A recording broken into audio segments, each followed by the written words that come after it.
Good morning to you guys. It is a continuous voice for United fans over the ownership. That's why we just want to be heard. We want our voices heard. We want the Glazers to notice things. I know people will say protests are, they're not going to pay any attention to protests like that, but the continuation of it and the numbers, and as we gather in strength doing these protests, and the more United fans that do make their voices heard outside grounds, at matches. It wasn't even matches back when we was protesting about the Super League. There wasn't even a match on. We still did protests then.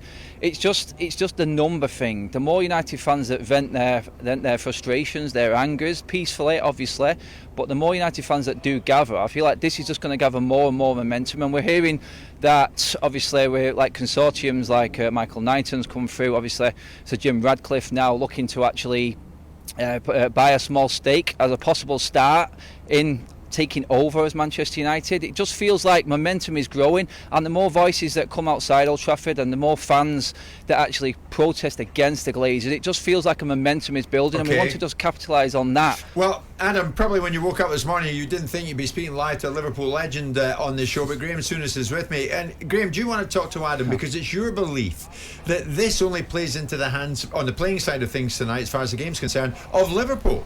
Yeah, I think good morning, Adam. Is it Adam? Adam. Morning. Hi, good morning, Adam. Yeah, I think, coming from the Liverpool point of view, I think if I'm in that dressing room tonight, it's only good news for Liverpool players. The focus again should just be on the 90 minutes, but for them it will be. But for Man United players, it's something else to take the focus off the game. And we talk about small margins in football all the time, and even if it's 2 or 3%. By 2 or 3% of the players, that can decide a game of football. So I think you have to be very careful with it. I think it has to be a peaceful one. I was in the stadium when it wasn't a peaceful one, when some of your supporters broke in and trashed your stadium and then were hurling objects at us. So they have to be very careful with it. I mean, what you cannot do is break any laws, and really you have to keep it outside the stadium and let the players concentrate on the game. But Graham makes some good points there, Adam. You have to hope that any protest tonight, sizable or not, is going to be peaceful. Yes, and that point has been made very clear by the organisers of it. I think the 1958 group have made that clear in statements that they've put out. There are a lot of different fan groups coming together for the protest tonight. It is being staffed as a normal category goal game at Manchester United. The police outside Old Trafford, there's no reinforcements for any protest. There is full confidence within the fan base and organisers that this will be a peaceful protest. We're not looking to go anywhere near what happened in them protests where fans did break in. We're not advocating that at all. We don't want that. As in terms of the game and going into the game from that and being careful and it taking or making it easier for Liverpool or not playing into United's hands as such, I feel like if the supporters outside are boisterous and together, all the supporters from the protest are still going into the stadium, it will galvanise the fan base and probably bring a better, stronger atmosphere into Old Trafford as well, because we do want to get behind the team as well. And I just feel like this build-up, obviously there's a lot of anger against the Glazers, but if this brings the fan base together, which has been very divided for a long time now, then this could really work in our favour as well, division, especially Adam? In terms of the atmosphere we have to bring. Where's the division amongst the fan base? Hi, Jordan. Where's the division amongst the fan base?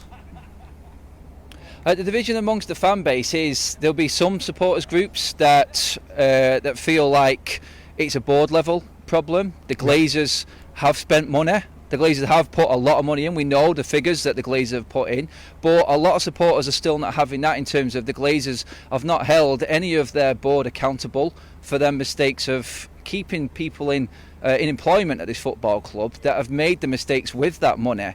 And then you'll have some fans that just say, we're just not having the Glazers at all. Obviously, we had the split 17 years ago where a big group of Manchester United fans just did not want any different ownership or foreign ownership coming into the club. That's lingered around for coming up to 2 decades now since the Glazers took over. So that's where the divide is mainly. It's like some will just have none of the Glazers. Some will say, well, have they actually done a bad job in the money they've put in? Moving on to your utopian world, right, where you think some white knight's going to ride in and just give you a big bag of money. Michael Knighton is a snake oil salesman. He's not your solution. Right?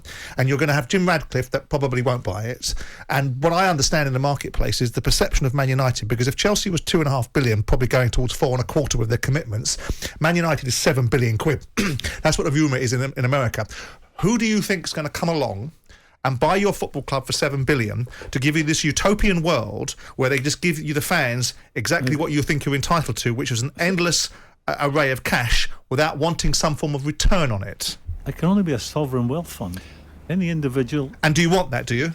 And would you like a sovereign wealth fund? Would you like the PIF group, a Middle Eastern consortium, to come in and buy this great historical football club? This is not what... No, this is not what United fans want.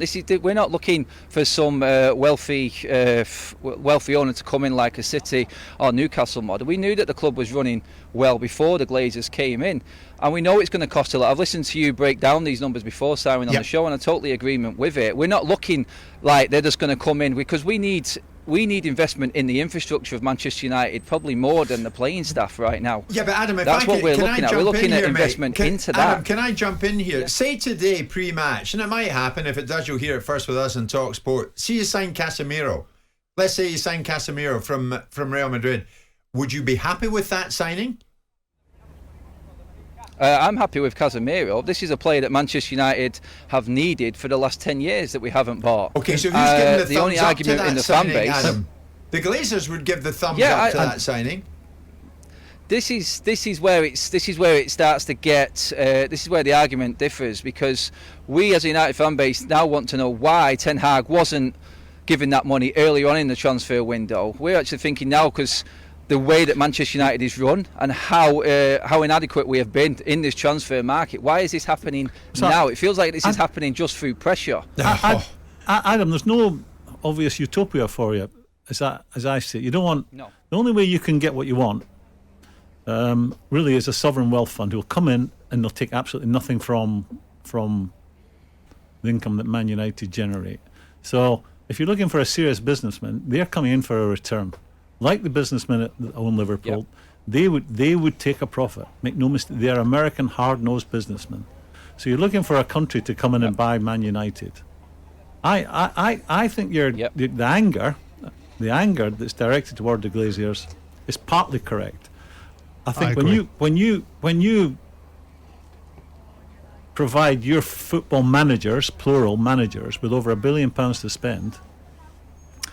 Really, I've been a manager. Really, that's what you want. You want someone who's going to have deep pockets and continually back you in the transfer market. So they did that. Take that out of the argument. Where they have slipped up, and this is where they're culpable, they allowed Ed Woodward to be making football decisions. And it's been a catastrophe.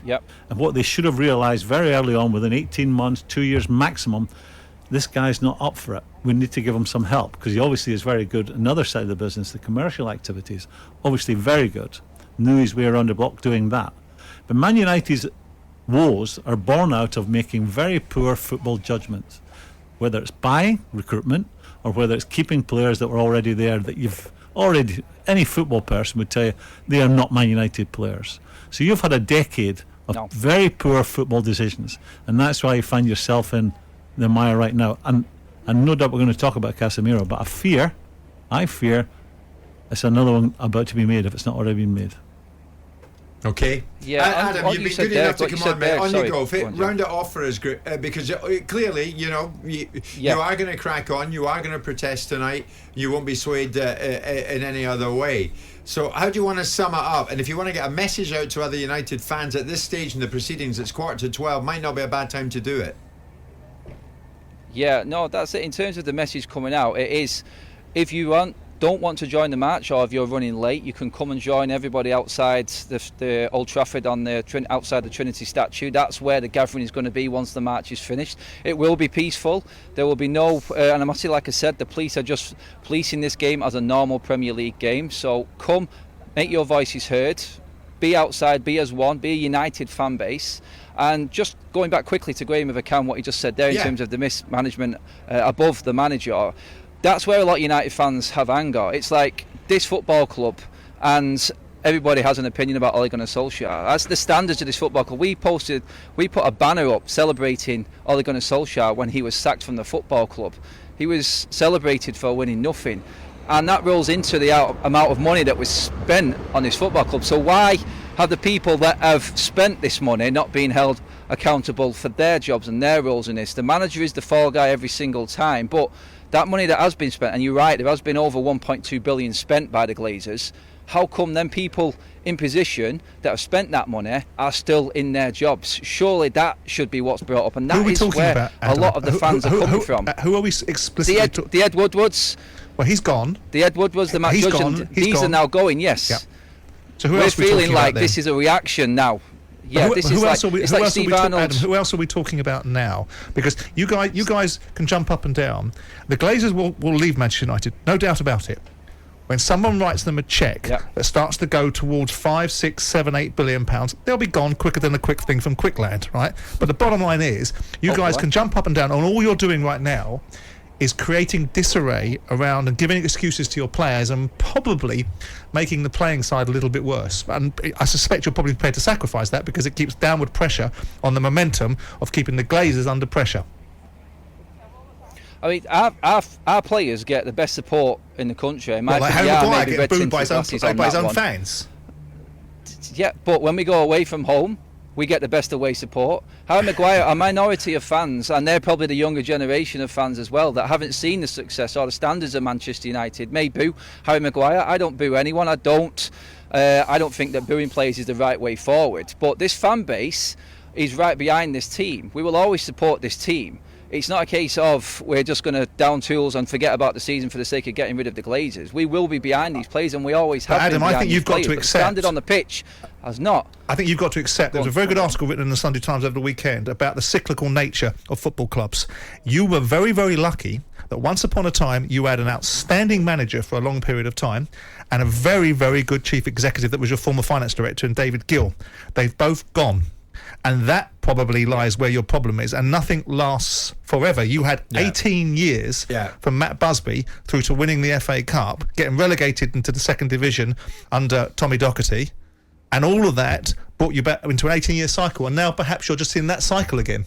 Adam, listen, for the time being, we want to thank you. And thanks for coming to air. You spoke very well. The protest will go ahead and you'll be part of it. Adam Stott, Manchester United fan, at Old Trafford tonight, of course, for Manchester United Liverpool, live on talkSPORT, but there for the protest too. Jim White and Simon Jordan. Monday to Friday mornings from 10 on AM, on DAB, via the talkSPORT app and on your smart speaker. talkSPORT.